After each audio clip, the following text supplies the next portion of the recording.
2022년 5월 17일 부활 제5주간 화요일 제1독서 사도행전 14장 19절에서 28절의 말씀입니다. 그 무렵 안티오키아와 이코니온에서 유다인들이 몰려와 군중을 설득하고 바오로에게 돌을 던졌다. 그리고 그가 죽은 줄로 생각하고 도시 밖으로 끌어내다 버렸다. 그러나 제자들이 둘러싸자 그는 일어나 도시 안으로 들어갔다. 이튿날 그는 바르나바와 함께 데르베로 떠나갔다. 바오로와 바르나바는 그 도시에서 복음을 전하고 수많은 사람을 제자로 삼은 다음 리스트라와 이코니온으로 갔다가 이어서 안티오키아로 돌아갔다. 그들은 제자들의 마음에 힘을 북돋아주고 계속 믿음에 충실하라고 격려하면서 우리가 하느님의 나라에 들어가려면 많은 환난을 겪어야 합니다 하고 말하였다. 그리고 교회마다 제자들을 위하여 원로들을 임명하고 단식하며 기도한 뒤에 그들이 믿게 된 주님께 그들을 의탁하였다. 바오로와 바르나바는 피시디아를 가로질러 팜필리아에 다다라 페르게에서 말씀을 전하고서 이탈리아로 내려갔다. 거기에서 배를 타고 안티오키아로 갔다. 바로 그곳에서 그들은 선교 활동을 위하여 하느님의 은총에 맡겨졌었는데 이제 그들이 그 일을 완수한 것이다. 그들은 도착하자마자 교회 신자들을 불러 하느님께서 자기들과 함께 해주신 모든 일과 또 다른 민족들에게 믿음의 문을 열어주신 것을 보고하였다. 그리고 제자들과 함께 오래 머물렀다. 주님의 말씀입니다. 복음 요한복음 14장 27절에서 31절의 말씀입니다. 그때 예수님께서 제자들에게 말씀하셨다. 나는 너희에게 평화를 남기고 간다. 내 평화를 너희에게 준다. 내가 주는 평화는 세상이 주는 평화와 같지 않다. 너희 마음이 산란해지는 일도 겁을 내는 일도 없도록 하여라.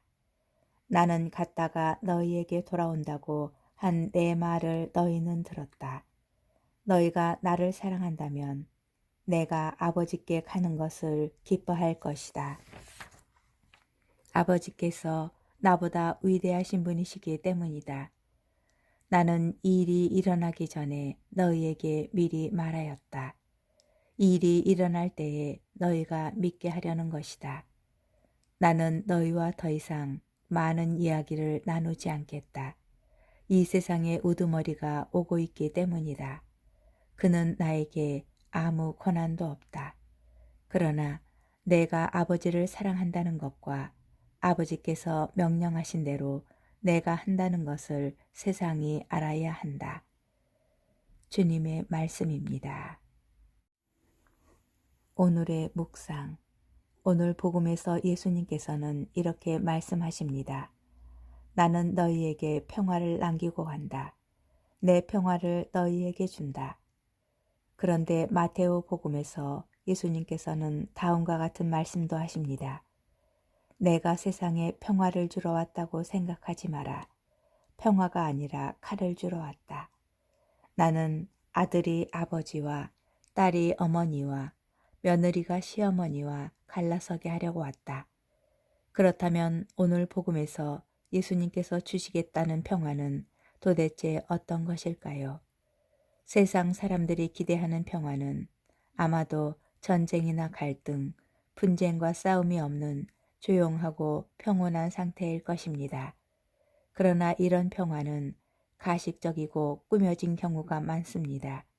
세상에는 여전히 문제가 많고 해결해야 할 일들이 넘쳐나는데도 겉으로는 아무것도 아닌 것처럼 포장되어 있을 수 있다는 것입니다. 정치적, 경제적 측면에서 의도적으로 포장되기도 하고 사람들의 무관심과 무지 때문에 문제들이 드러나지 않는 경우도 꽤 많습니다. 어떤 이유로든 어떻게든 포장되고 가려진 문제 위에 세워진 평화는 우리를 기만합니다. 불의와 부정과 부패가 평화라는 가식의 탈을 쓰고 있기 때문입니다. 그런데 예수님께서는 분명히 이렇게 말씀하십니다. 내가 주는 평화는 세상이 주는 평화와 같지 않다. 예수님께서 말씀하시는 참된 평화를 얻으려면 아들이 아버지와 맞서고 딸이 어머니와 며느리가 시어머니와 서로 맞서는 아픔의 과정이 반드시 필요한지도 모르겠습니다. 어렵고 힘든 과정을 거치고 얻은 평화가 아니라면 이 또한 거짓 평화일 가능성이 높기 때문입니다. 여러분은 어떤 평화를 바라시나요? 주님께서 주시는 평화인가요? 아니면 세상이 주는 평화인가요? 권정생 작가의 우리들의 하느님이란 책 속에 한 문장이 생각납니다. 평화는 고요히 소리 없는 것이 아니라 고통을 나누고 힘을 나누며 함께 살아가는 괴로운 세상이다.